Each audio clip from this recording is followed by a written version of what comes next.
Today I have the Falscara Kiss lashes, and to apply this, you can see they have different sizes.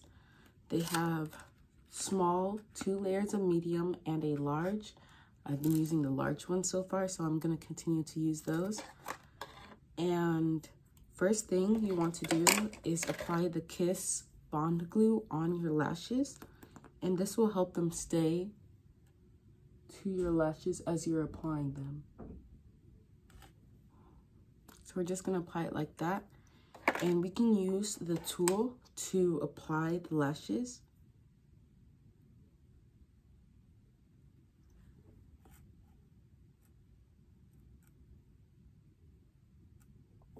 And I'm going to use my finger to push it down. Just like that, you can see it gives it like a little extension. So I'm going to use the other sizes for the rest of my lashes. So this is how it looks. The glue on this side is still drying, but you can see that it looks very natural.